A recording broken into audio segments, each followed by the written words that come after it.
fine. Put it to the comment box.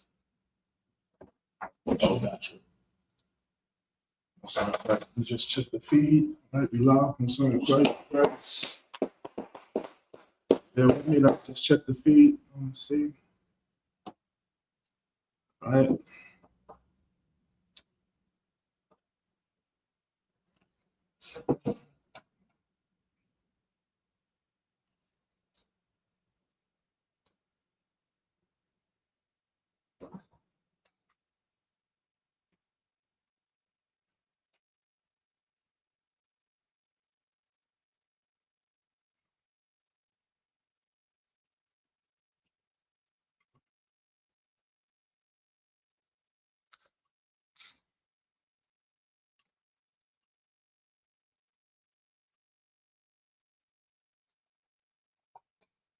Was in Christ.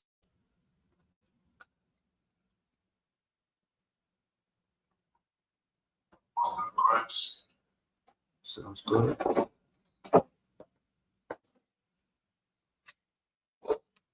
Right. Shalom Israel with the Israelite School of Universal and Practical Knowledge, started out of 1 West 125th Street, Harlem, New York, under Commandant General Yohana. And since 1969, we've been teaching the truth according to the Bible, that so-called Black, Hispanic, and Native North American Indians. We are the Israelites. We are the real Jews according to the Bible. I'm Preaching Officer Sha'al, holding the class down for Preaching Officer 5000, Shalaya Allah. Let's clap it up for the class. That's right. All right, we're going to get it on today. Listen, man, today is Brotherhood class, man. All right? Brotherhood is something that's very important within our nation. We have a motto in ISUBK. We say that brotherhood is a weapon. That's right. You understand? Why is brotherhood a weapon? We use that as a spiritual term. You understand? Because out of all the chaos, out of all the evil that the oppressor has put upon us, you understand? The only way to thrive as a people is to show brotherhood and sisterhood. You understand? And we use brotherhood and sisterhood as a weapon. You understand? Things like kindness, mercy, forgiveness, compassion, understanding, long-suffering. You understand? Being there for one another. You understand? Listening to one another, taking care of one another, feeding and clothing one another. You understand? These are the elements that we need as a people to survive against a nation that hate us, man. You understand? And Christ being the ultimate example, him dying for us, him dying for Black, Hispanic, and Native North American Indians, a man who was perfect, a man who showed brotherhood and taught brotherhood and kept all the Lord's statutes and commandments. It wasn't a sinner. You understand? He died for us. You understand? Tell me what white man would die for you, Black, Hispanic, and Native North American Indians. You understand? Why you following the footsteps of your oppressor and hating one another, tell me what white man would die for you. You understand? And I'm talking about that white Jesus Christ, Caesar Borgia. You see what's going on in the you see what's going on with the Levites and the you know what's going on with the Haitians and the Dominicans. An 11-year-old girl got unalived by Dominicans, man. You understand? And the persecution that our brothers, you understand? Because Dominicans are our brothers. We love our brothers, man. You understand? But they got to understand that we are the same. You understand? The only thing that divides us is a landmass within that what is that? The land of it's a border. It's a border, man. You understand? But we're still brothers and sisters, man. You understand? And here in the ISUBK under Commander General Yohana is the only organization, I should say, that shows Black, Hispanic, and Native North American Indians how to love each other. That's right. You can't find it in the Christian church. You can't find it in the Muslim mosque. You understand? You can't find it in Egyptology or any black group. You understand? Right. You see the or any other fake Israelite group, you see the controversies that's coming out with all these groups. Why? Because the Lord is now with them. You understand? So brotherhood in our nation is very imperative, is very important, and it's something sacred. And the other nations know that if we band together, and show love one to another, that listen, man, we can overthrow this kingdom, man. You understand? And that's simply by keeping the law, statutes, and commandments. You understand? So we're going to go into the story of King David and Uriah. All right. My title of the class is Brotherhood Overcomes Evil Intentions. Man, we're gonna read a story about this soldier, man. This mighty soldier by the name of Uriah. You understand how he got mistreated by King David, man. You understand? King David had a demon on him that wanted Uriah unalive. Well, we're going to get to it. I don't want to jump the gun. Bubba Kasha, if I may, can I get if I may, can I get 2 Samuel chapter 11, verse 1? And with that, you understand, we are living in a very timid and stressful time. You understand? When Donald Trump and his administrative is coming down on all Black, Hispanic, and Native North American Indians. You understand? Particularly our Latino brothers, our Mexican brothers, man. You understand? You see what ICE is doing to them. ICE is terrorizing our Mexican brothers. You understand? Breaking their spirits. You understand? Snatching babies from their arms. You understand? They are under stress, tremendous stress. And like the Bible says that Judah and Israel were oppressed together. You understand? Each tribe of Israel had their turn in Esau's oppression, man. You understand? The Negroes with the Atlantic slave trade. You understand? The Haitians, the North American Indians. You just followed a filthy, disgusting pagan holiday, Thanksgiving, last Thursday. You understand? Celebrating the slaughter of your Native North American Indian brothers and sisters. You understand? And I know you Black people in the hood, you understand? Y'all like to say, oh, I got Cherokee in my blood. You understand? Oh, I'm mixed with Cherokee. You understand? But yet, you sit and you obey the white man and eat a dinner that he tells you to eat on Thanksgiving. You understand? Now it's the time to be more understanding, you understand, and uplift your brother and sister in these hard times, particularly the Mexicans and the Haitians, man. You understand? All 12 tribes, because you see what's going on. You see the propaganda that's going on. You understand? We got to be brotherly to one another. Listen, are we going to go and get into arguments? Yes, we are family. You understand? We in the ghettos, the slums, the reservations, and the barrios. We cramped up. No space, no space. We bumping against each other. But we got to understand that we are all the same. You understand? We're just trying to make it here in this kingdom called America. You understand? Throughout the four corners of the earth. Have some compassion, have some mercy. You understand? Before you want to show an evil intention to your brother or sister, you understand? Show some brotherhood, show some sisterhood, some mercy and compassion. And if you don't know how to, no sweat. We're going to teach you within the spirit of the Most High Christ. You understand? ISUPK under command of General Yohanan. So if I may, sir, Brother Kusha, can I get 2 Samuel chapter 11 and verse 1? The book of 2 Samuel chapter 11 verse 1. And it came to pass after the years was expired, at the time when kings go forth to battle, that David sent Joab and his servants with him. That David sent Joab and his servants with him. Read on.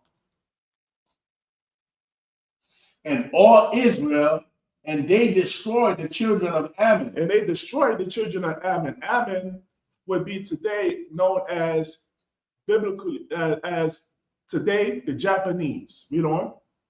And besieged Rabbah. Read on. But David tarried still at Jerusalem. Read on. Verse 2. And it came to pass in an evening tide that David arose from of his bed. And it came to pass in an evening tide. You understand? So this was in the evening that David arose from his bed. You understand? Now listen, we all adults here. You understand? David was a mighty and healthy man. You understand? And if you arose from the bed, you understand, in the morning, you understand, reading between the lines, you understand? So David was ready. Read on. And walked upon the roof of the king's house. And walked upon the roof of the king's house. Read on.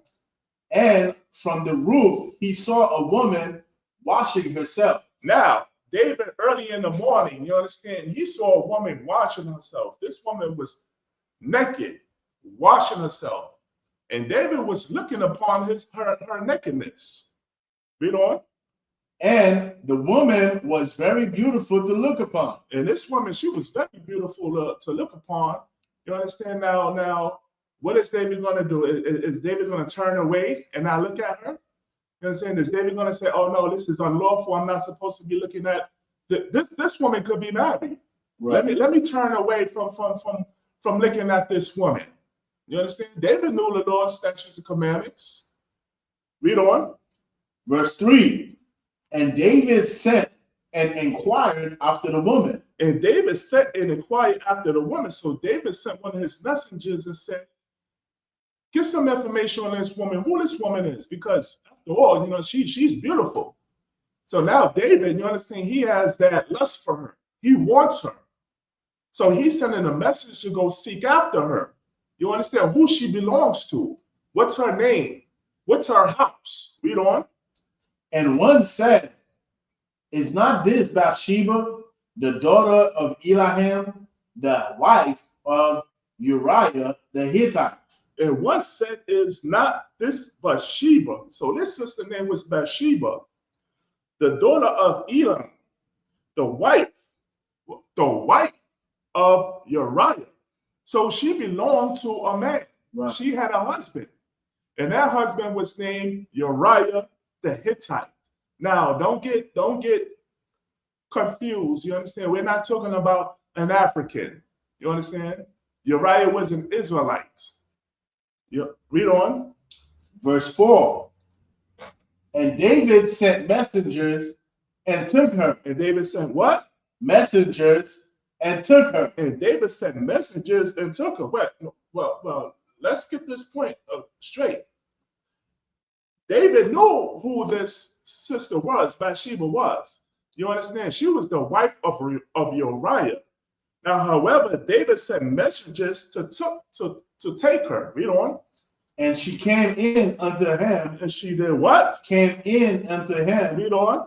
And he lay with her. And he lied with her. So she came in, she was summoned by the king. You understand? She might have not known what the business was. You understand? Maybe the business had to do with Uriah. Uriah was a soldier. Right. You understand? Maybe she was going to receive some news that her husband had been slain in a battle. When you're summoned by the king, you have no choice but to come. Right? Read that from the top of the show, verse 4. Verse 4. And David sent messengers and took her. And David sent messengers and took her. You understand? Summoned her to the king. Read on. And she came in unto him. And she came in unto him. And he lay with her. And he lay with her. Now, in between that, you understand, David had to have some smooth talk, some game. You understand? David had to say some type of powerful words to get into her mind for her to lay with him. When it says lay with him, it's talking about to have sex with him. Right? So this married woman who's married to this brother named Uriah, she committed adultery against her husband. Right. And also King David committed adultery against his brother Uriah, a member of his army, right, a servant of King David. Read on. For she was purified from her uncleanness. For she was purified from uncleanness. Now, when you have sex, you got to bathe yourself. You understand? Until the sun goes down, then you're clean. Read on. So David, she kept her in the chamber until she was clean. Read on. And she returned unto her house. And she did what? Returned unto her house. And she returned unto her house. And this is something far so often that Black, Hispanic, and Native North American do in our ignorance due to our sisters, man. You understand? We have sex with our sisters. We get all the pleasure, all the orgasms, and we send her away back to her house. Right. You understand? This is a major occurrence amongst Black, Hispanic, and Native North American Indians, man, where we treat our women like whores, man. Our women are not to be treated like whores. Right. Our women are not to be treated as one-night stands. That's the oppressor culture. Right. You understand? That's Roman and Greek culture. You understand? When they have all those wild orgy parties and have sex with one another and wake up in the morning like nothing ever happened again. Black, Hispanic, and Native North American Indian men, you are not to do that to our Black and Hispanic sisters, man. And this right here, this is exactly what King David did, man. He had a one-night stand with this brother's wife and sent her away like, oh, it's nothing. Read on. Verse 5. And the woman conceived and sent and told David and said, I am with child. Oh, man. Verse 5. And the woman conceived. You understand? Now she's pregnant with guess whose baby? It's not Uriah's baby. You understand? She conceived by King David. But can you read verse 5 again? Verse 5, 2 Samuel chapter 11. And the woman conceived. And she conceived. She got pregnant. You understand? That one night of passion. You understand? That one night of irresponsible passion got her pregnant. She conceived. Now she's with child by King David. You understand? What King David is going to do? What Bathsheba is going to do? And like I said, man, this is a hood story right here, man, because this goes on every single day in our neighborhoods, man. You understand? Where we have what? Unresponsible sex. You understand? Oh, do you have a man? What your man got to do with me? Oh yeah, I got a man. So what? You know what I'm saying? I'm free. I can have friends. Committing adultery. You understand? Not being mindful, but all the diseases that's going on around today. You understand? So now this sister, she got conceived. She was conceived. And sent and told, so like in verse 5, and a woman conceived and sent and told David and said, I am with child. You understand? Now David has an issue on his hands. Right. He has a major issue on his hands, man. That one night of passion, you understand? That one night of passion is going to get him into some trouble, man. The woman too, Bathsheba. Because why? It was consensual between the both of them. It's not like she yelled out rape. That's in the laws, you know. You understand? If a sister is getting forced sexually, right, she has to cry out. If she doesn't cry out, it's considered consensual. That's the law in the Bible. Read on. Verse 6. And David sent to Joab. And David sent to Joab. Now we got to be careful with this brother Joab, man. You know what I'm saying? Joab, he's like what you call like a general. You understand? To King David. You understand? That's his right hand man. He goes out and he handles follows the orders. You understand? Get missions done. This brother by the name of Joab. Read verse 6 again from the top. Verse 6. And David sent to Joab, saying, send me Uriah the Hittite. And David sent to Joab, saying, send me Uriah the Hittite. Now, David is putting Joab on a mission. This brother that Bathsheba is married to, go, send him to me. Read on. And Joab sent Uriah to David. Verse 7. And when Uriah was come unto him, David demanded of him how Joab did. And when Uriah was come unto him, David demanded of him how Joab did. Read on. And how the people did. And how the war prospered. So now David, you understand, he's acting cunning now. You understand? He's trying to get on the side of of Uriah. You know what I'm saying? He's trying to fill Uriah out. You understand? He's trying to gain a trust with Uriah. So now he's asking Uriah, how did Joab did on the battle? Read on. Verse 8. And David said to Uriah, go down to thy house and wash thy feet. And Uriah departed out of the king's house. So read that from the top. Verse 8. And David said to Uriah, and this is what David said to Uriah in his cunningness, knowing that he got his wife pregnant, Bathsheba. You understand? Read on. Go down to thy house and wash thy feet. Go down to thy house and wash thy feet. Now, your man is in the midst of your fellow soldiers are in the midst of a battle. You understand? And you get pulled to the side by the king, and the king tells you to go home and wash thy feet. You know what I'm saying? That might sound good, doesn't it? You understand? Who the hell would want to be in this battle anyway? I could go home, a nice warm house, a warm plate of food, my woman's there. You understand? I could get a nice bath. That would sound good, right? You understand? Who want to be in this battle and all this bloodshed? You understand? That might sound good to a weak man. You understand?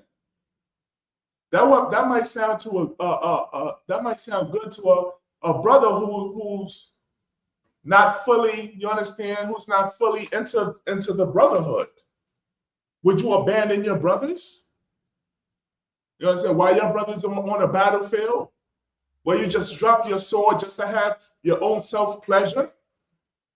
Well, this is what King David is trying to get Uriah to do, to abandon his brothers and go home. Read on.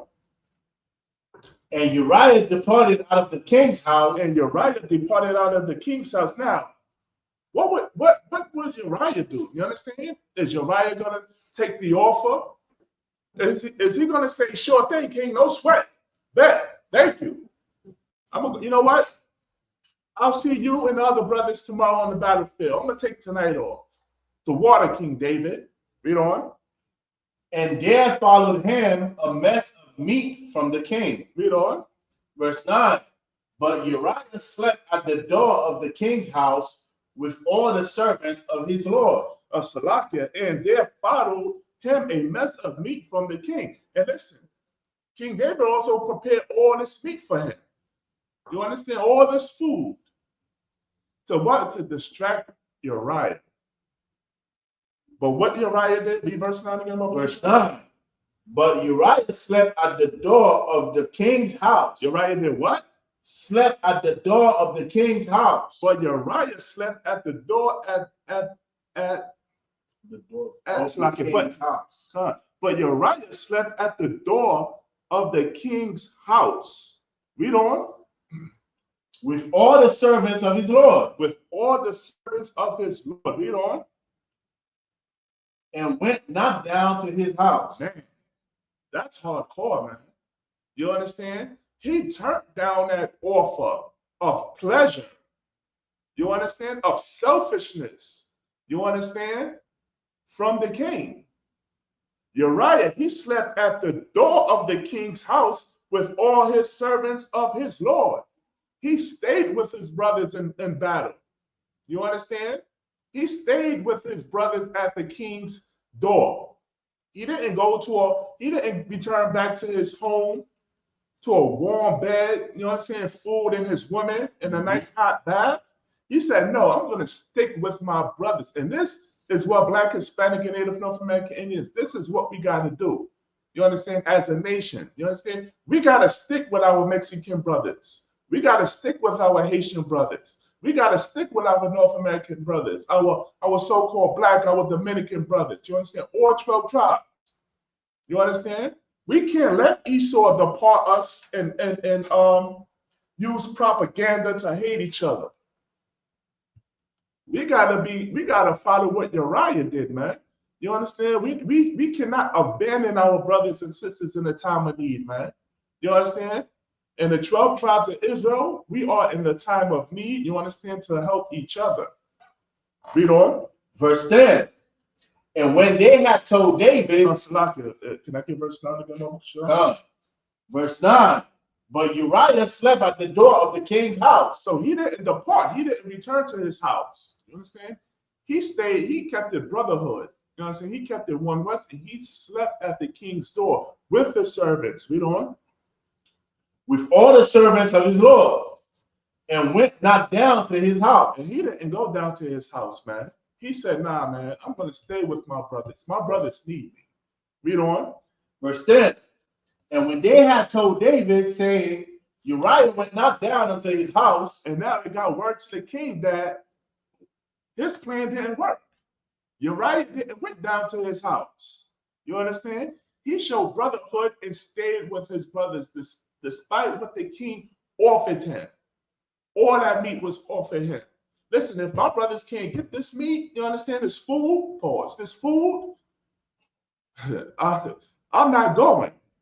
You understand? Listen, man, I eat some crackers and water, you understand, or, you know, some chicken just like the rest of us, just like the rest of them. Who am I? I'm no better than my brother who's in this battle, who's in this army. Read on.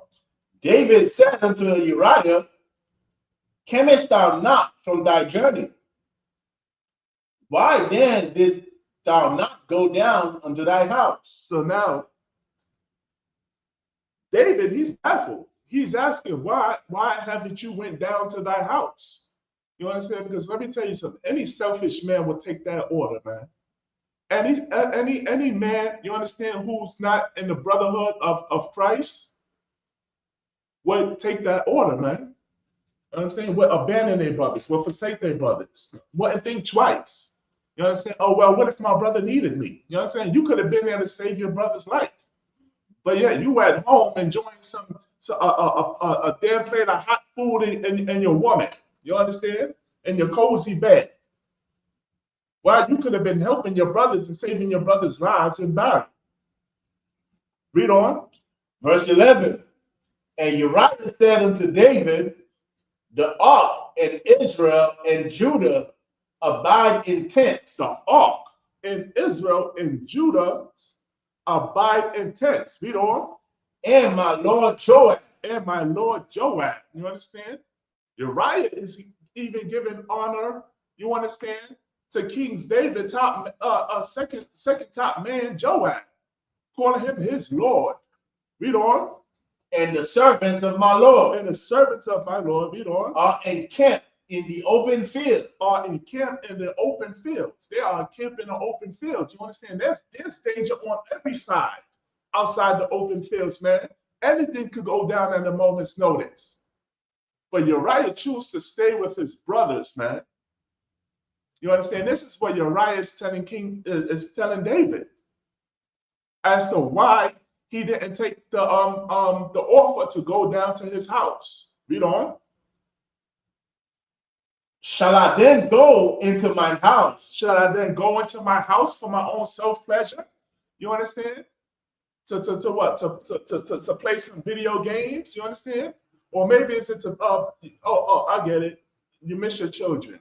You haven't seen your children in a week. You understand? You've been doing the work of the ISUPK all week. You haven't seen your children. You miss your children. You miss your wife. You understand? And at the time when your brothers need you, you just choose your wife and your children, man. But you got to remember what happened to Ezekiel, how the Most High gave Ezekiel's wife a stroke. You understand? You want to love carnal things so much that the Lord is going to take that thing which you love and desire so much more than your brothers away from you, man. You understand what the scripture says in Romans? I'm paraphrasing. What was written aforetime was written for your learning, man. That's right. You understand? The Bible is here to correct it's to show the mistakes of our ancestors. Like Captain Zakar always said, man, this is the cheat code. The Bible is the cheat code. You understand?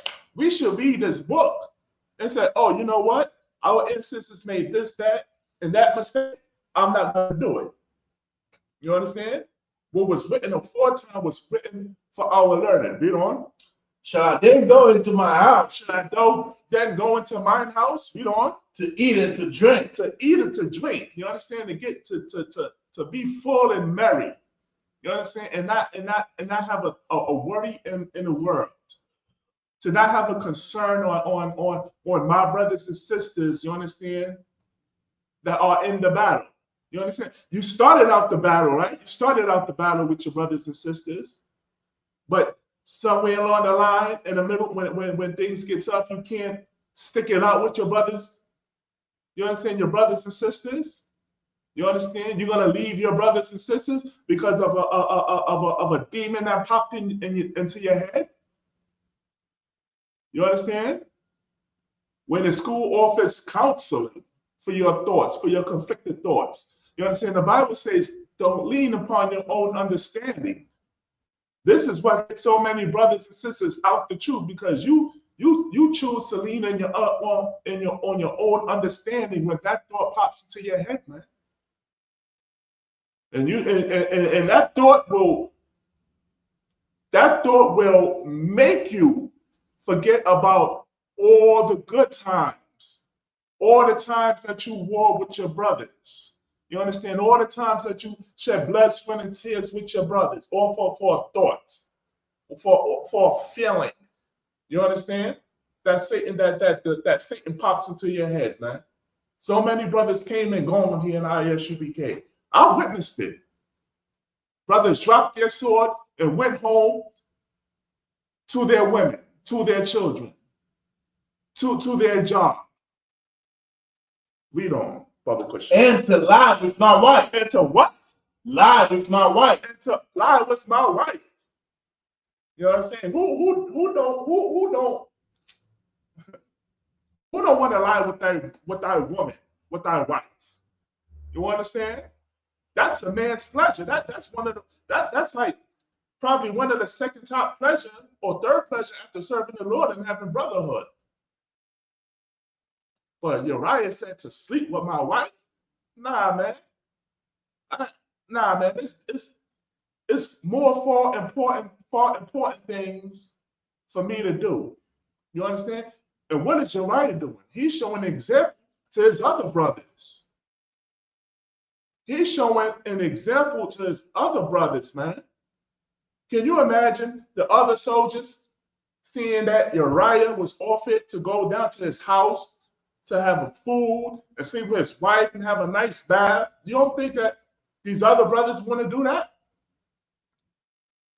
A lot of brothers, they want to. So, like, you have to say something? Yeah, also not only his other brothers, but he's cutting the hell out of David as well, because the woman that David so wanted to sleep with, for the sake of Uriah's brothers, he don't want to even sleep with her.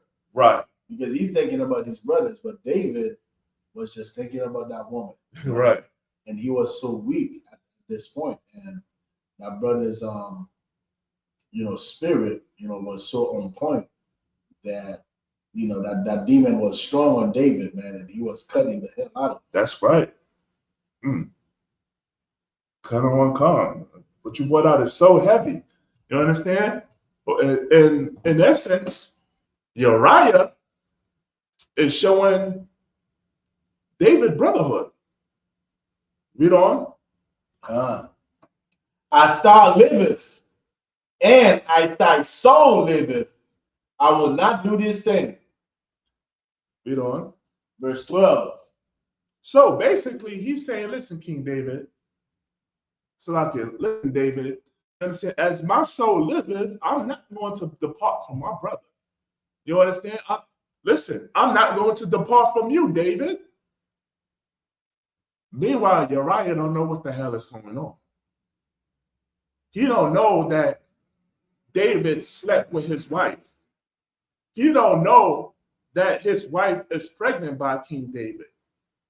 But all Uriah know is to show brotherhood to David and his servants. Read on.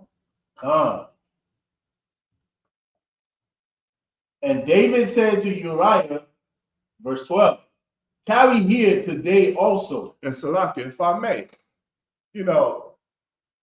and let's bring it back, you know what I'm saying? Let's bring it back to, the modern times. You know what I'm saying? When us brothers, we have friends, you understand? We it's, here in the ISUPK, we know not to commit adultery. You understand? But once, you understand, we was out in the world. We had many friends. You understand? We had many male friends that had women too. You understand? We would go to our homeboy's house. You know what I'm saying? And kick it. You know what I'm saying? Watch a football game. And there'd be many a times when the brothers fight, be walking around with some kind of revealing outfit or something like that. You know what I'm saying? In many cases, thoughts may pop into your head. Or in some cases, she might try to entice you, just like how Joseph was enticed in Egypt by Pharaoh's wife. And far too often, you understand, we fall into that enticement and commit adultery against our brother, man. It happens so many times, man. We hear the stories of how, what was that rapper? That rapper a couple of years ago, I believe it was in Atlanta. You understand? He was some type of rapper. You understand? Some rapper I've never even heard about before, but he was a rapper, and he was so popular and so the man that he went and had sex with his brother's wife. Lo and behold, the brother walked in on him having sex in his brother's own bed and unalived this brother. That's why keeping these laws, statutes, commandments are so important. You understand? In the Bible, I'm paraphrasing, it says, love worketh no ill will towards his neighbor. What is that love? Love is keeping the law, statutes, and commandments. That way, when you keep the law, statutes, commandments, you understand you don't what's that word I'm looking for? You don't trespass against your brother. You understand? You don't trespass against your brother where that brother have hurt that you trespass against him, and now that brother want to unalive you. Because this is what happens far too often, man. You understand? Oh, what you gonna do? Are you gonna be like Uriah? You understand? And not gaze on your friend's woman. You understand? Or would you be that brother and tell him to the side and listen, brother, no disrespect, but you understand? If your woman don't put on clothing, I'm gonna have to leave, man. You understand? That it's not appropriate how she's dressed, walking around. And guess what? He might not even understand that. He might get offended. Well, this is my house. My woman could walk around like how she want to walk around. But that's how destroyed we are, man. The Bible says that. I believe it's in Hosea, that we are destroyed for the lack of knowledge, man.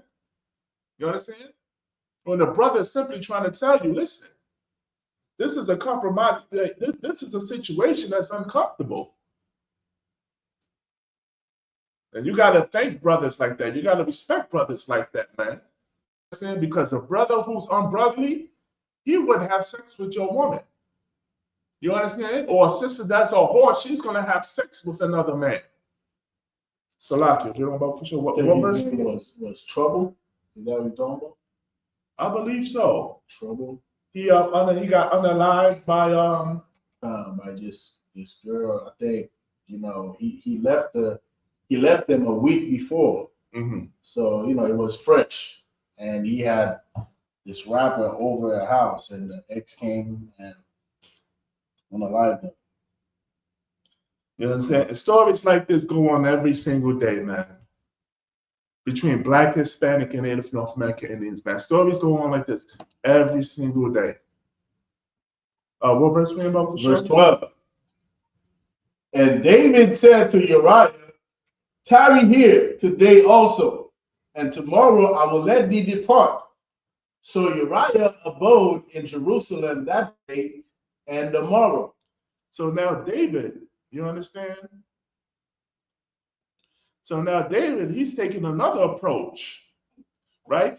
Verse 12, and David said to Uriah, tarry here today also, and tomorrow I will let thee depart, so that Uriah abode in Jerusalem that day and the morrow. Read on. Verse 13, and when David had called him, he did eat and drank before him, and he made him drunk. Now, this time, you understand, Uriah, You understand? He stayed, right? Verse 13, and when David had called him, he did eat and drink before him, and he made him drunk. Now, Uriah is at King David's feast, and King David, I keep saying King David, and David made him eat and drink, and made Uriah drunk. So now Uriah, he's drunk. Now, when you know when you're drunk, you understand you're not in your right mind. You understand you're not sober enough to think or operate. You understand you're not as sharp as you were when you were sober.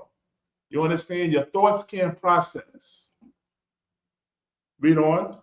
And at even he went out to lie on his bed. And that Salakia, read on Salakia. And at even he went out to lie on his bed with the servants of his Lord, but went not down to his house.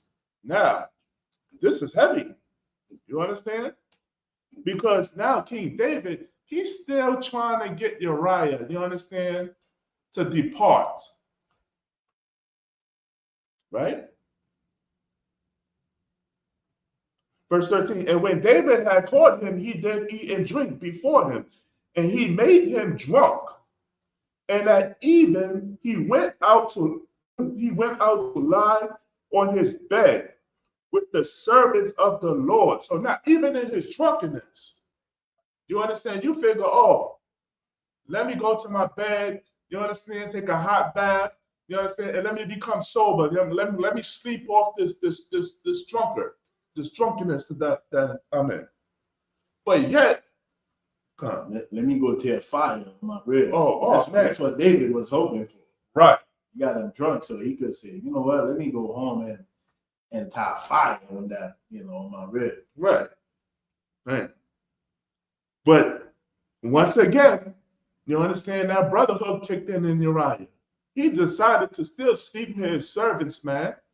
He didn't return to his house. Read on.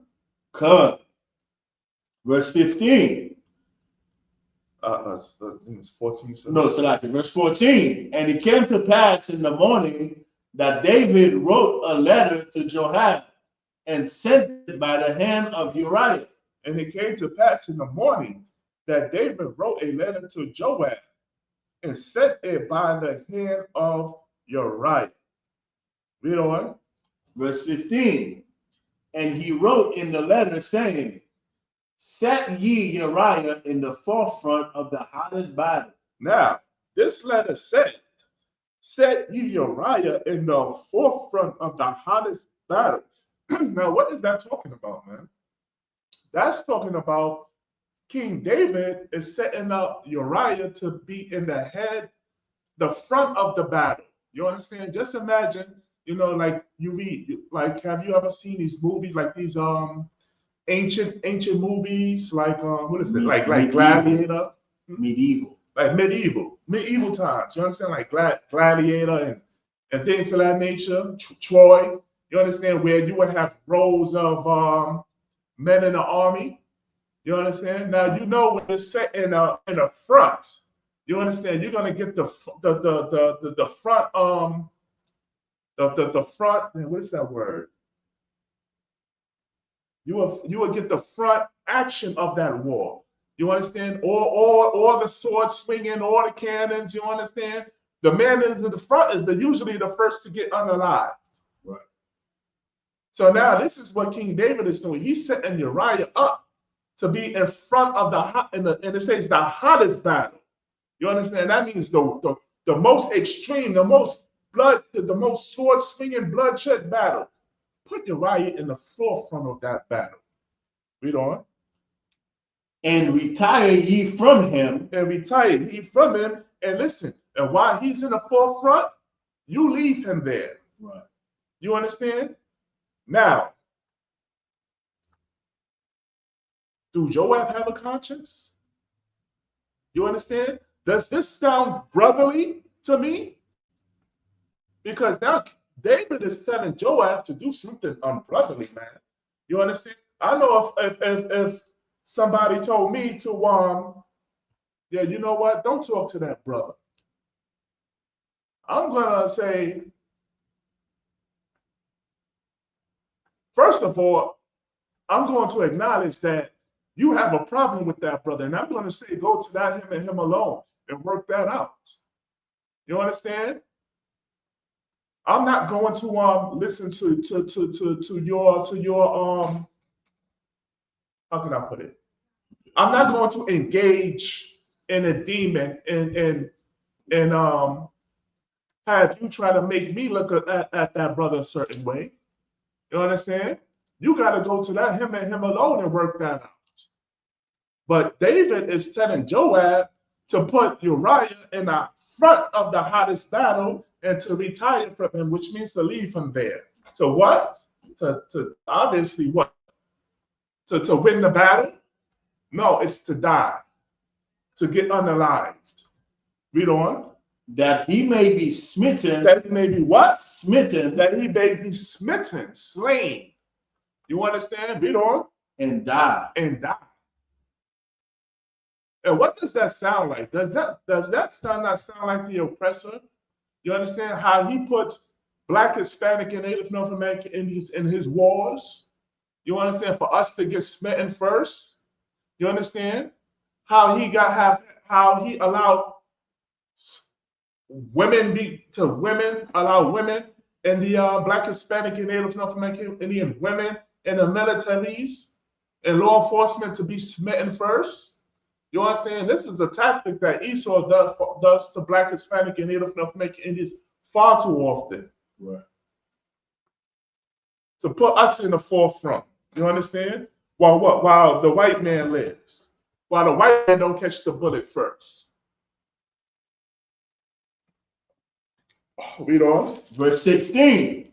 And it came to pass, when Joab observed the city, that he assigned Uriah unto a place where he knew that valiant men were. Now, man, they are plotting. They are plotting against this. But what did Uriah do that was so unbrotherly, man? Because when I read, man, Uriah is doing everything brotherly, man, to his servants, to David and his servants. So now they're plotting the death of Uriah. Verse 15, verse 16, and it came to pass when Joab observed the city that he assigned Uriah unto a place where he knew that valiant men were. Valiant men were on King David's side or on the enemy side. You understand? No, he picked a battle where he saw that the men of the other nations were strong. You understand? Read on. Verse 17. And the men of the city went out and fought with Joab. And the men of the city went out and fought with Joab. You understand? They picked a fight. You understand what I'm saying? Or to what? To have Uriah unalive in the front of the battle. Read on. And there fell some of the people of the servants of David. And there fell some of the people of the servants of David. And during that battle, men died. Men were unalive during that battle. Read on. And Uriah the Hittite died also. Read that again. And Uriah the Hittite died also. And it's told me that Uriah the Hittite, he died also, man. You understand?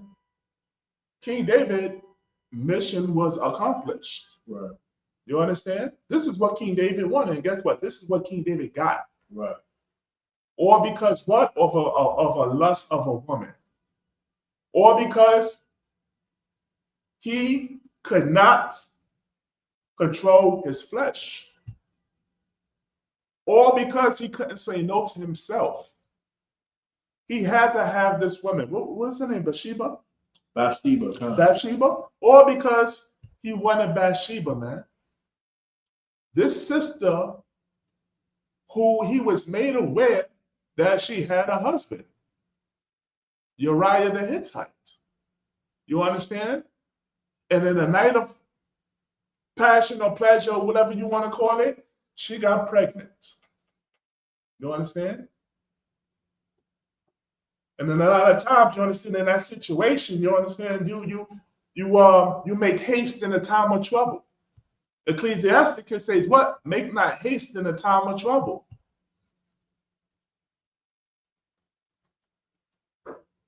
You understand? Make not haste in a time of trouble. So now what? He has to eliminate and get get Uriah out the equation.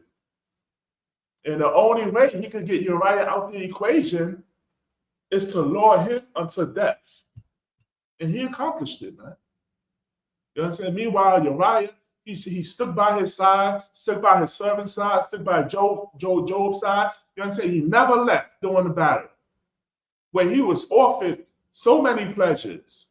Go down to your house. You understand? We'll have a hot meal. Lay with your woman.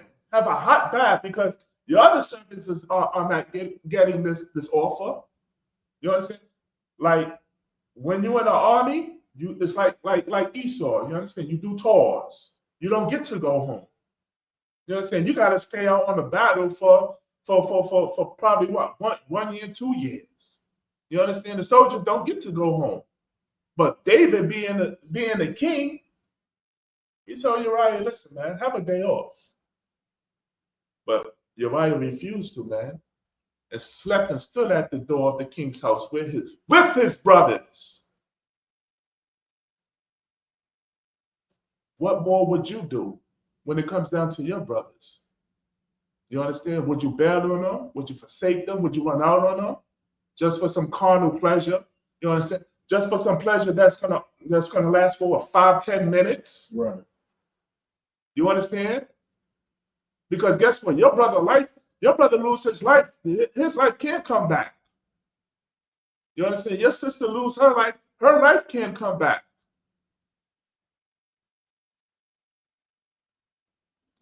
Or because of the hatred that you got for your brother or your sister.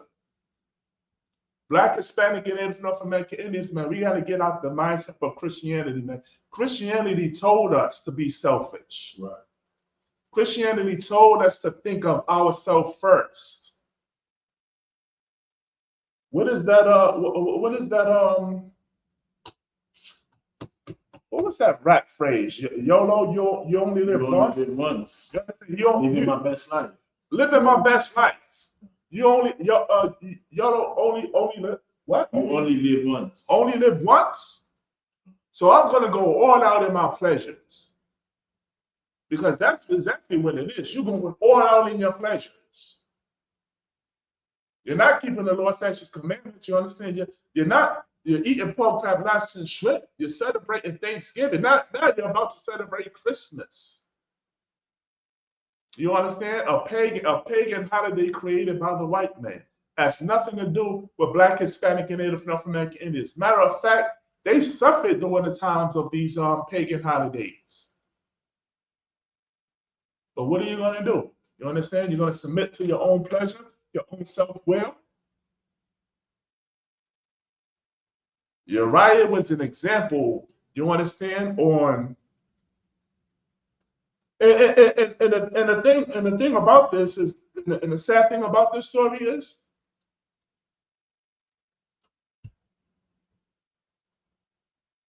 Uriah didn't know what was going on. You understand what I'm saying? He didn't know King David had slept with his wife. You understand? He didn't know that King David impregnated his wife. But yet, all he knew was to stay faithful and loyal, man. I don't want to say faithful. Loyal. You understand? Like a true brother. Any more on that, sir? Verse 18. Then Joab sent and told David all the things concerning the war. Verse 19. And charged the messenger, saying, when thou hast made an end of telling the matters of the war unto the king, verse 20, and if so be that the king's wrath arise, and he say unto thee, wherefore approach ye so nigh unto the city when he did fight? Knew ye not that they were shut from the wall? All right, so basically,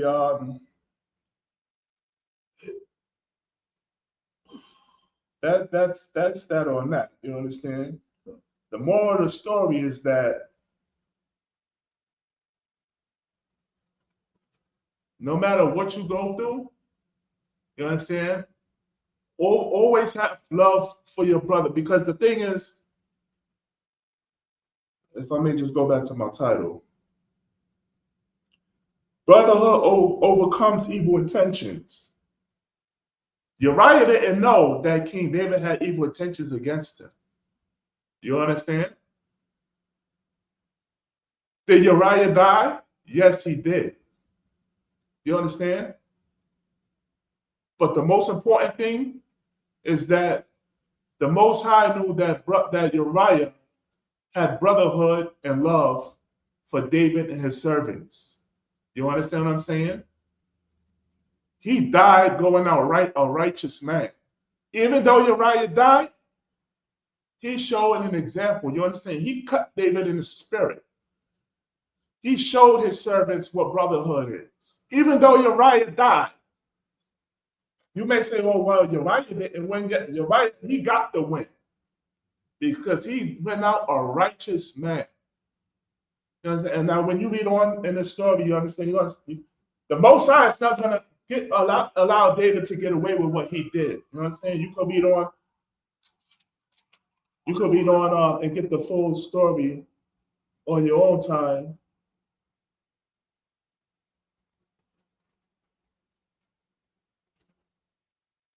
Salaki, if I may, jump down to 26. We just going to jump down to 26. 26. Come on. 2 Samuel chapter 11, verse 26. Uh-huh. And when the wife of Uriah heard that and when the what? Wife of Uriah heard that Uriah, her husband, was dead, she mourned for her husband. Yeah, she mourned for her husband. You understand? You know, she committed adultery too. She's just as guilty as David. You understand? But yet and all, she loved Uriah and she mourned for Uriah, her husband. Read on. And when the morning was past, verse 27, David sent and fetched her to his house. And she came, and she became his wife, and bare him a son. But the thing that David had done displeased the Lord. So, okay, can you take the class over my son? Come, I got you.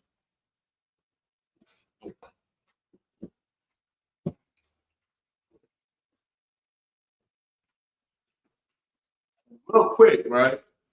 Well, Sister R will be right back. Now, there's a scripture in Ecclesiasticus.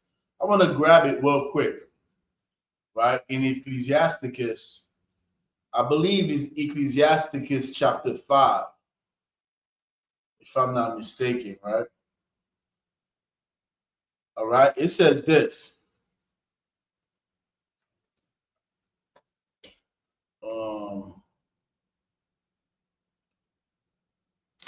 Verse 7, right? In chapter 5 in Ecclesiasticus. Make no tarrying to turn to the Lord, and put not off from day to day. All right. For suddenly shall the wrath of the Lord come forth, and in thy security thou shalt be destroyed. Hold on one second. There's a specific verse that I'm looking for. Let me get it from verse 1. All right. So I probably skipped it. In Ecclesiasticus chapter 5, verse 1, it says, Set not thy heart upon thy goods, and say not, I have enough for my life.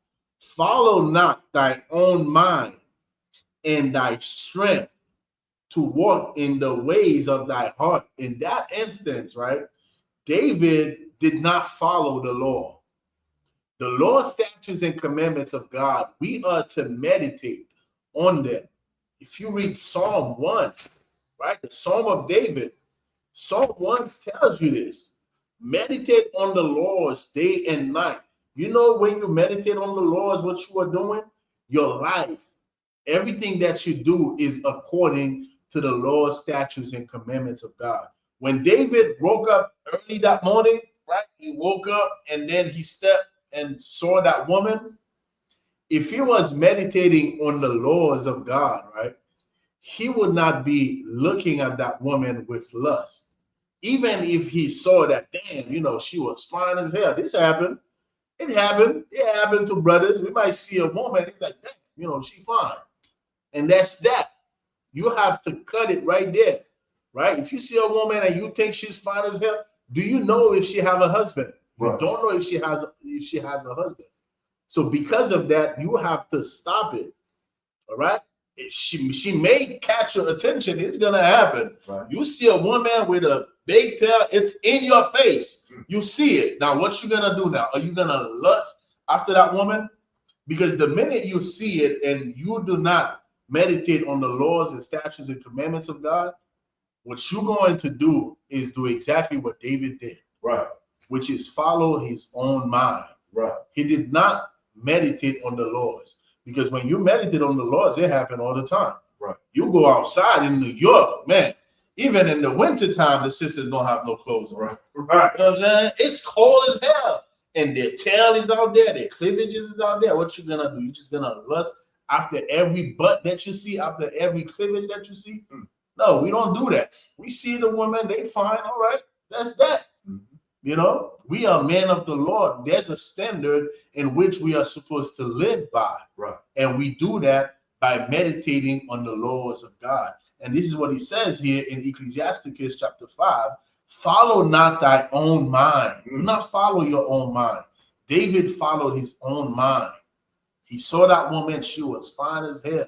And then he went and, inquired about her, which is what we do in the ISUPK. You see a woman, you're attracted to her, you find out, that woman got a husband. The minute you know that she has a husband, that's that. That's right. Everything you thought about, how beautiful she was, how fine that, behind was, all of that goes out the window. Right. Because now you are in the know. When you didn't know if she was married or not. You just saw a fine woman, and then you asked about her, like, damn, who's that? And they told you, oh, this is such and such daughter. Right. She's married to this brother out of Atlanta. He's like, oh, that's such and such. Okay, thank you. The water. That's that. She's like your blood sister. Right. She's your sister now. Right. Because now you are in the know. You know exactly who she belongs to. If they tell you, oh, that's such and such daughter, she's been single, man. She's been single forever.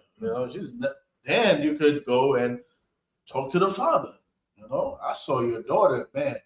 I would like to court her. That is our culture. That's right. You don't follow your own mind. You live according to the culture that the Most High give us. That's right. All right. So according to the law, I'm gonna pass it back to Officer Shaw. On sign Christ. Oh, you did? All right. Go on. Most High Christ. Clap it up for preaching Officer 5,000. Officer Yakisar. That was so heavy. So if I may, can I get that scripture? When Christ, right in front of. What scripture you talking about? When Christ said, "He that looketh upon another woman." Let's see. Man, that was heavy, man. We can't follow our own minds, man. You understand? And the Christians say, "Oh, God knows my heart." You understand? Right? Most High said that. Yeah, I'm paraphrasing that. Yeah, your heart is just full with evil, man. Your heart is just something that pumps blood. It's just a vessel. And the scriptures, when it says your heart, is talking about your mind. The book of Matthew, chapter 5, verse 28. Let me get that with you. That's Matthew 5, verse 28. Matthew 5, verse 28. Oh, man, Salakia, if I may. Let's jump to verse 27. The book of Matthew, chapter 5, verse 27. Ye have heard that it was said by them of old time. Now, this is Christ, man. You understand? Christ, he did not do away with the law, statutes, commandments. You understand? Where it was a time where, you know, you've broken the law, statutes, commandments, there will be a priest to put you to death, to unalive you, depending on the circumstances of how severe the sin is. But, you know, Christ, you know, he came on the scene and he gave us a more spiritual understanding of the law, statutes, and commandments. You understand the spiritual aspect of the law. Where, listen, man, where the priests, man, they were ready to just to chop you down, man, when you committed a certain break a certain law. You understand? Statute or commandment against the Most High. No ifs, ands, or buts. You understand? Your head is chopped off. You understand? But Christ, he gave us a more better understanding and the compassion and mercy. Just for an example, you understand? Sidebar. The sister Mary, you understand, who was caught in the act of adultery. Now, it was lawful for her to be put to death by stones. You understand? But what did Christ say? He without sin cast the first stone and forgave Mary. And what did he say to Mary? Sin no more. You understand? So come on, let's read that Matthew chapter 5, verse 27. Come, the book of Matthew, chapter 5, verse 27. Ye have heard that it was said by them of old time, thou shalt not commit adultery. Right now, this is Christ speaking. You understand? These words I read, this is Christ speaking. And he say, ye have heard that it was said by them of old time, thou shalt not commit adultery. What is the old time? You understand? That's referring to the book of Moses. You understand? In Exodus, that's where we can see this is where we can find this law. Thou shalt not commit adultery. Right. Wait a minute. If Christ done away with the law, statutes, commandments, then why is he quoting and expounding on this law, this particular law? All right? Thou shalt, I'm going to read it again. He have heard that it was said by them of old time, thou shalt not commit adultery. And this is exactly what David did against Uriah. You understand? He committed adultery, slept with Uriah's wife. And that so be it that his wife was Bathsheba. That Bathsheba committed adultery and slept with another man, which was what? Which was David. All right? Adultery is when a man sleeps with another man's wife. And also adultery is when a woman sleeps with another man other than her husband. That's what committing adultery is. You understand? And then we also got spiritual aspects of adultery. You understand? Where we sin and follow gods of the other nations. You understand? But this is talking about physical adultery, right? We know about verse 28. Come, verse 28. But I say unto you, that whosoever looketh on a woman, but I say unto you. You understand? Now the but is Christ cutting in and giving you a more understanding. You understand of this law. But I say unto you that whosoever looketh on a woman to lust after her, just like Officer Yatadal was explaining. You know what I'm saying? You might see a women, Black, Hispanic, and Native North American Indian are the best looking women on the face of earth. I don't see why our nation settle for other nations. Go outside our nations. You understand? Our women are the finest women on the face of earth. You go outside, you see a beautiful woman. You know what I'm saying? But you got to control where that mind goes. And this is what Christ is saying. But whosoever looketh on a woman to lust after her, read on. Now, for teaching purposes, you understand, because a lot of us is naive, you understand? And the Christian church only knows lust. You understand? They know nothing else. They don't know self-control. They don't know mercy, compassion. They don't even tell the truth according to the Bible. There's no truth in the Christian church, in the Muslim mosques, in the Egyptology. You understand? But lust after her is what? You looking at that woman and you imagining what you could, or the filth that you can do to her. You understand? Have sex with her. Do this, that, and the third with her. You understand those sexual thoughts and desires when you see a woman with her breast and behind her. Read on. Have committed adultery with her already in his heart. Have committed adultery already with her, Salakia, have committed adultery with her already in his heart. So now Christ is saying, as if though you look upon that woman and you fantasize with her sexually, it's like you've done it physically. Right. Already in your heart, which meaning what? The mind. Right.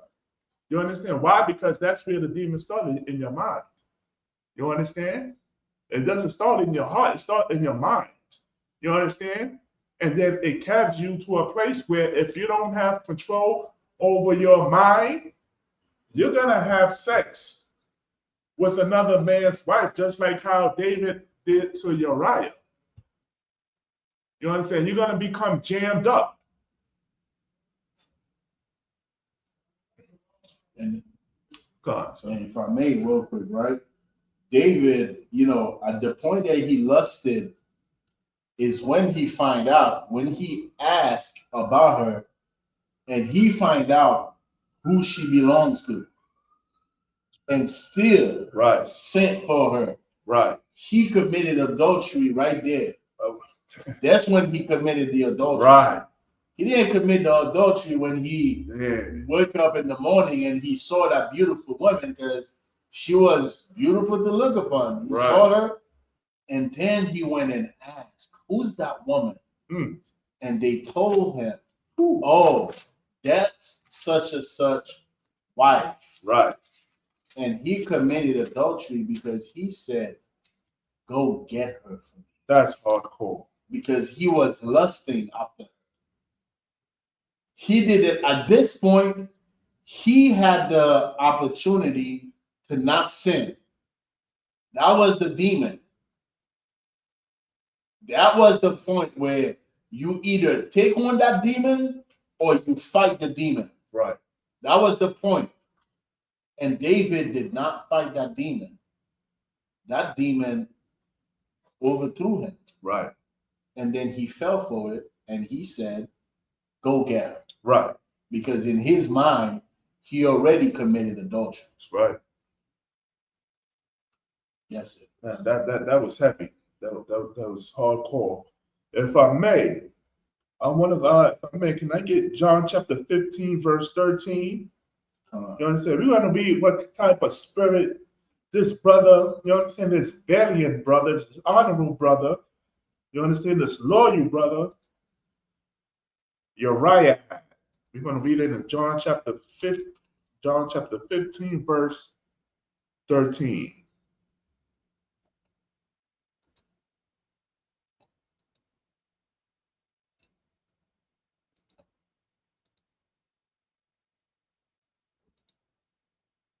We could start at verse 12. We could start at verse 12. Verse 12, come. The book of John, chapter 15, verse 12. Again, this is Christ. You understand? This is a black man, Christ. You understand who's talking right now? These are his words. Share it to the screen.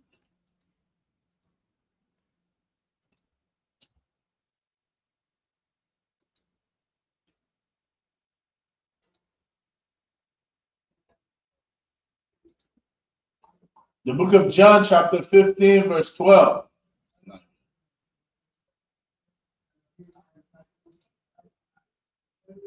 This is my commandment, that ye love one another. And this is Christ's commandment. You understand that? The Mexicans love the so-called blacks. You understand? that the Dominicans love the Haitians, that the North Americans, you understand, love the Seminole Indians,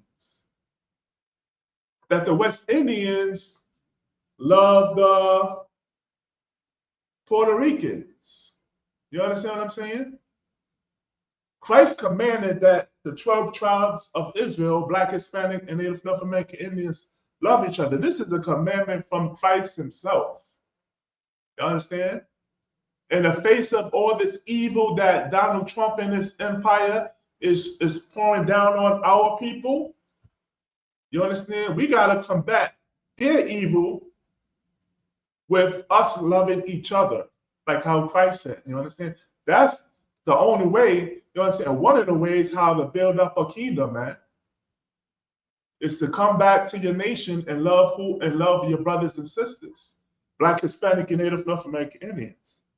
Verse 12, this is my commandment that ye love one another. Read on. As I have loved you. As I have loved you. Christ loved us. You understand? And he showed and gave an example on how much he loved us, man. That he gave his life so that we can have a second life.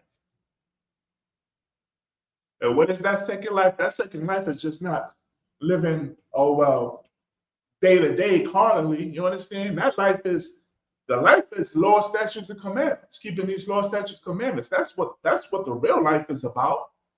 You know what I'm saying? When you read the book of Ezekiel and the dry bones, you understand? I'm paraphrasing. You understand? These are talking on brothers who were spiritually lost, didn't know who they were. Didn't know that they were the chosen people of the Most High God. You understand that they was given law, statutes, commandments. You understand that the 12 tribes of Israel we are brothers and sisters. Once you know that, that's life, brothers and sisters. You understand? Life is not chasing a dollar, chasing a bag. You understand? Or who could push the fastest whips, or who could get the most beautifulest woman. You understand? Or for you sisters out there, who could get the most biggest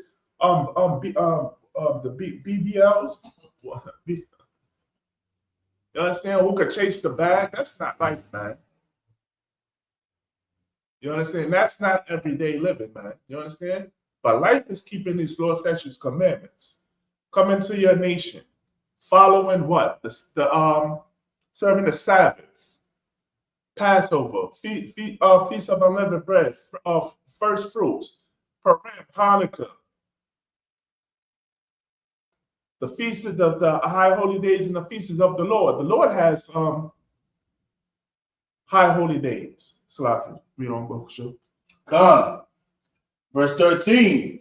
Greater love have no man than this. Read that again. Greater love have no man than this. Now, this is the spirit of Uriah, man. You understand? Who stood by his brothers, man. Who stood by David and his servants. Never left the battle, man. You understand? He followed the order and went into the forefront of the hottest battle. You know what I'm saying? Now any coward would be like, listen, man, nah, I ain't going to the front of the battle, man. Nah, man. You know what I'm saying? But he went in front of the battle, man, knowing that, listen, man, it's a possibility that he could save the brothers that's in back of him their lives. Read that from the top of the show. Greater love hath no man than this, that a man lay down his life for his friends. Greater love hath no man than this. This is no greater love. That a man laid down his life for his friends, man. You understand? That a man laid down his life for his friends. That's showing great love. When you lay down your life for your friend, man. You understand? A man that's going to war with you. You understand? Righteously. You understand? Who's going to battle with you. You understand? Going through the ups and downs. Are you going to bail out on that man? Are you going to forsake that man? You understand? Are you going to leave that man in a time of need when he's been there for you? Or you're going to show brotherhood, you know what I'm saying, and be there for that brother or and sister. You know what I'm saying? Sisters, brotherhood is synonymous to sisterhood. Are you going to be there for that sister, or are you going to taunt that sister, or mistreat that sister, or look down on that sister? Or are you going to uplift her spirit? You know what I'm saying? Or are you going to offer her your husband? But yeah, are you going to lay down your life? And laying down your life, you understand? Also, mean, hey, listen, man, being kind kind to one another, man. Listen, I live in the Bronx, man, and every morning, it never fails. Every morning on the train in the Bronx is very unbrotherly. There's a sister cursing out another sister. There's a brother cursing out a sister. There's a sister cursing out a brother. You understand? What did the scripture say? A kind word will take away wrath. I'm paraphrasing, man. Could uplift a brother and sister a whole day. You could have saved that brother or sister life by just saying good morning. How you doing? Is everything okay? Instead of being rude and disrespectful and having a filthy, disgusting mouth, and watch your mouth. You understand what I'm saying? Because we're living in a tense time, man. Us Black, Hispanic, and Native North American Indians. That's why it's imperative for you to come in the ISUPK under command of General Yohana. You understand? That way, you get to know the Bible. You get to understand the Lord's his will, what he wants, what he requires. Because if you out there all alone on your own, you know what I'm saying, you're gonna trust in this empire. And right now, this empire is a scary place to live, to be in, if you don't know who you are. Why? Because you trust in your government. You trust in Donald Trump. You know what I'm saying? You trust that he's going to make it easy for you. That he's going to make it easy. Someday, some president is going to make it easy for Black, Hispanic, and Native North American Indians. That's never going to happen, man. You understand? We got to return to this nation, like Zephaniah said. Gather yourself together. Yea, gather yourself together, O nation not desired. Read that again, Bokasha, verse 13. Verse 13. Greater love hath no man than this, that a man lay down his life for his friend. That a man lay down his life for his friends. And that's exactly the spirit of Uriah, man. You know what? He went out there in the forefront of the hottest battle. Didn't know what the hell was going on behind his back. And he laid down his life. You understand? Better I died than one of my servants died, or Joab, or David. You understand? I'm going to take the full front of the battle. And guess what?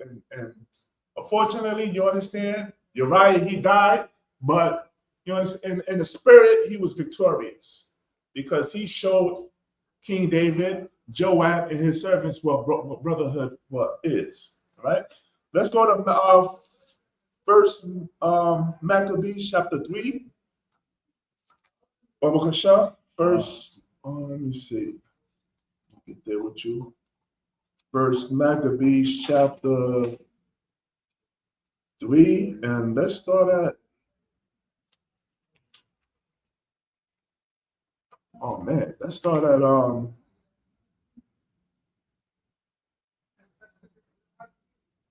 So to sum it up, Salakia. This is Judas and the Maccabees fighting against the Greeks, right? We in battle. We about to go to war. You understand? Things is hot. Things is tense. So let's start at our First Maccabees chapter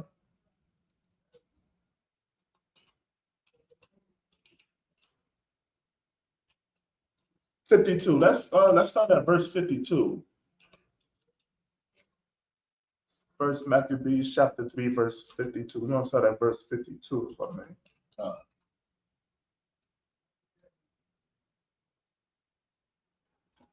Shout out to all the brothers and sisters in the chat.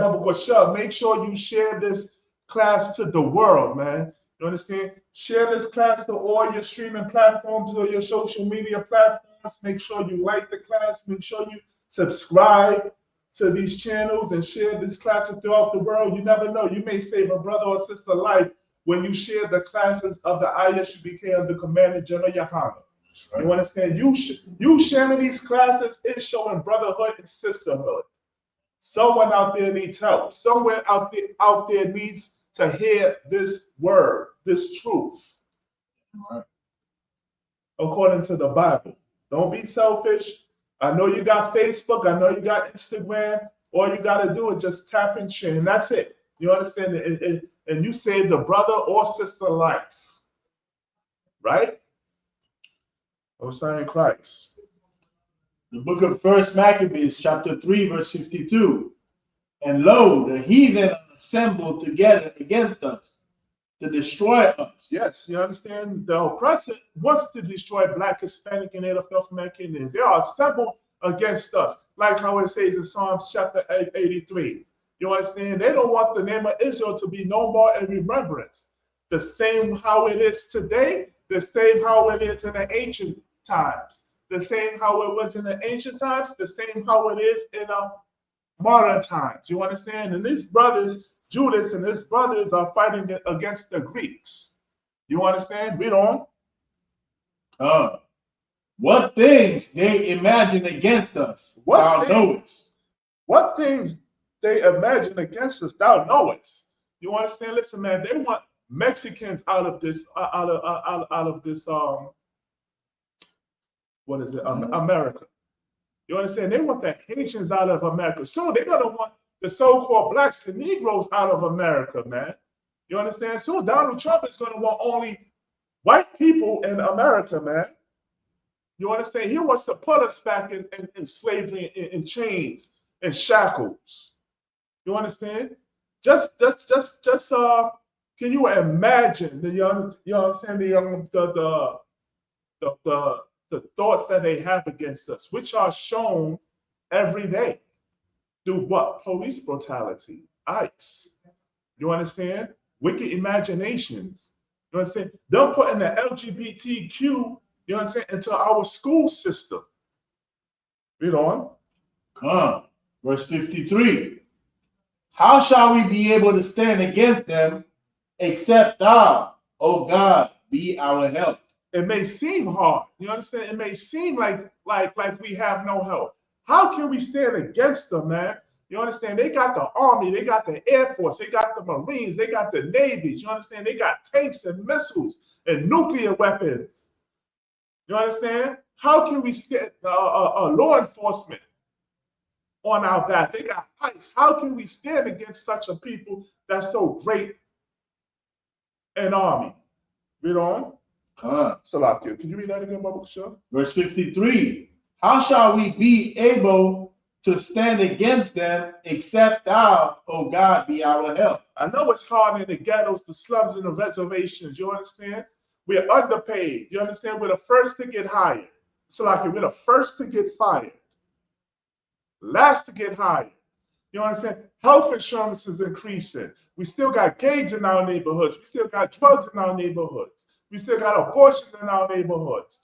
You understand? How can we make it, Lord, out of this? You understand? Our back is up against the wall. How can we come out this situation that we're in? It seems like the oppressors and the other nations is winning. Read on. Verse 54. Then sounded they with trumpets and cried with a loud voice. And then sounded they with trumpets and cried with a loud voice. You understand? This is them getting back on their feet, man. You understand? Forget the self-pity, man. It's a time now we got to stand up now. You understand? We got to stand up to this situation. Now, here in the ISUBK under Commander General Yohana, we're not telling you to fight the white man with tanks and missiles and guns, because we don't have that. You understand? And we don't commit violence. We don't commit crime like the other nations do, but there is a way to stand up. You understand? And that's to come back to your nationality and worship the Most High God. You understand? And follow these law, statutes, commandments, and obey our King Christ. That's how you win against the other nations. When your back is against the wall, that's how you get the victory. You understand? That's how you overcome the pain and the struggles and the setbacks and the hurt. You understand? That this oppressor in this world gave to us. Read on. Verse 55. And after this, Judas ordained captains over the people, even captains over thousands and over hundreds, and over 50s and over 10. Now it's time to set up some type of order now. You understand? It's time for us to get organized and get ourselves in order. You understand? And we have that here in ISUBK. We have a ranking system. You understand? Where we get things in order. Read on. Verse 56. But as for such as were building houses. Now, you understand? You had some with these men, with these ranking men that was being pulled. You understand? Some of them, you understand? Some of them, they were building houses. Read on, sir. Or had betrothed wives. Some of them were betrothed wives. You understand? Everyday men. You understand? Just like how we come into the ISUBK. You understand? Some of us had business. Some of us was just starting businesses. Some of us had just, you understand, got children, got women. You understand? Read on. Or were planting vineyards. Or planting vineyards. Read on. Or were fearful. And some were fearful. You understand? Listen, man.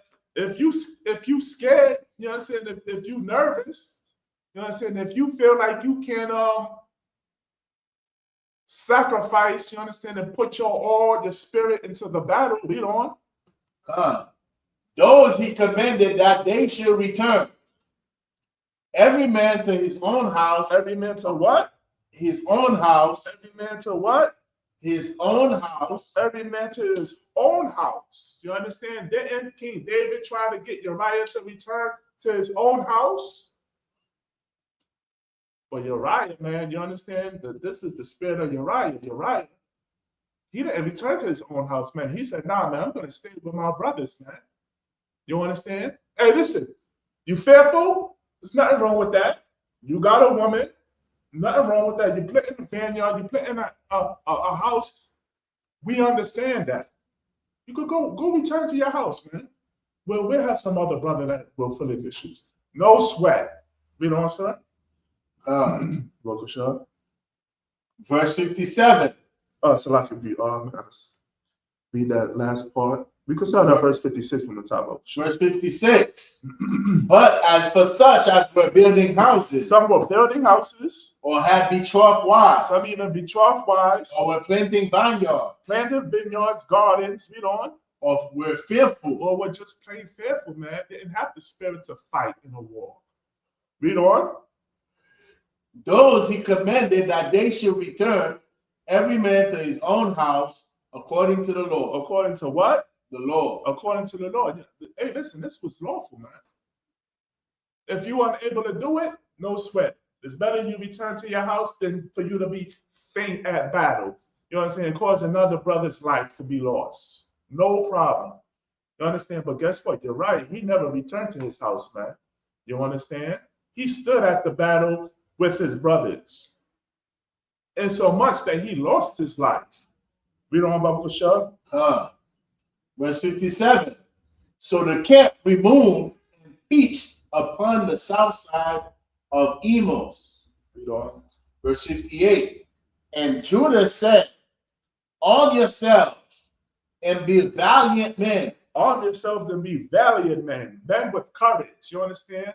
Strong men. No cowards. Read on. Men of war.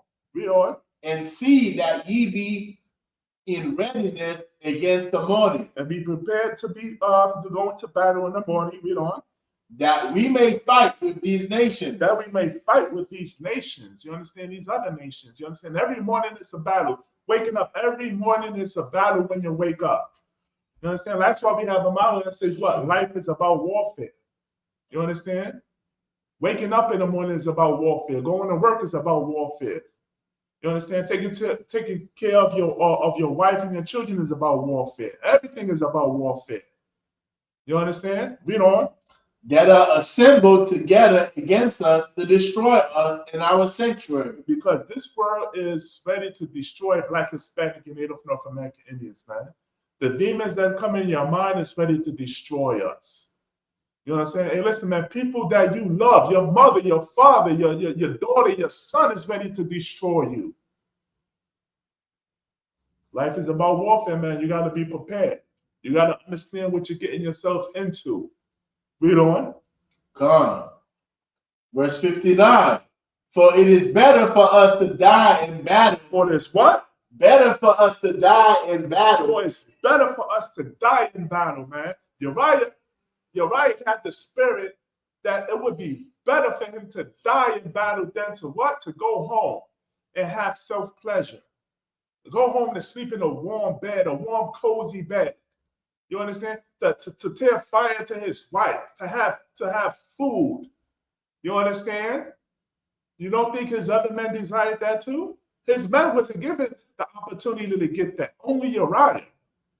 But Uriah, man, that brother was strong and he was sincere and loved the brotherhood, and he died in battle. Read on. Then to behold the calamities of our people and our sanctuary. That's heavy. Read that again. Then to behold. Then to behold, to witness, to look, to see, to observe, to be there in the presence. Read on.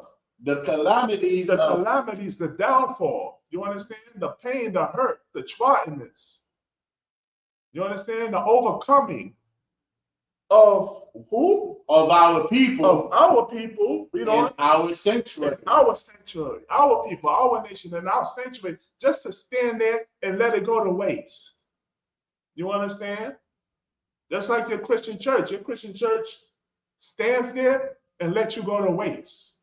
By what? Allowing you to indulge in things that God doesn't like LGBTQ, eating pork, crab, lobster, and shrimp, adultery. This is the things that your Christian church pushes, man. They say that Christ done away with the laws. They don't want you to be righteous and holy. They want you to be filthy. Your Christian pastor stands there and watches your calamity, and he does nothing. Doesn't that say in the scriptures, if I believe? And the shepherds pity ye not. You understand? The shepherds don't pity you. When it's talking about the shepherds, it's talking about your leaders. Your shepherds don't pity you in the time of your calamity, in the time of your pain and your hurt and your needs and your wants. Read verse 59 again, Mabukasha. Verse 59 in the book of Maccabees, chapter 3. For it is better for us to die in battle. For it is better for me to stand with my brothers and sisters who are in the same war with me, who's warring with me.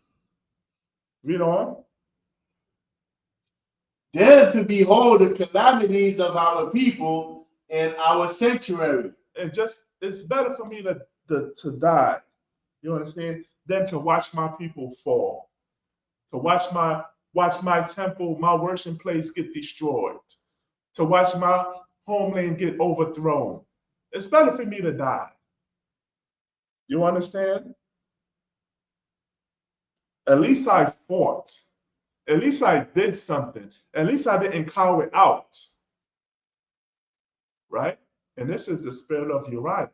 And so many of other valiant brothers and sisters in the Bible, like the brothers, the 7 sons that lost their lives, like Eleazar. You understand? Brothers like Meshach, Shadrach, and Abednego, and so many other brothers. Our King Yahushua. Read on. Nevertheless, as the will of God is in heaven, so let him do. Nevertheless, as the will of God is in heaven. What is the will? The will is the spirit of God. So let him do. You understand? You got a choice. Black, Hispanic, and Native American, Indian man and woman, man and women. You understand? Are you going to serve God or you're not going to serve God? Are you going to be brotherly, sisterly, or not brotherly or sisterly, man? You understand? But if I was you, you understand, I would choose that you choose the right, what's right.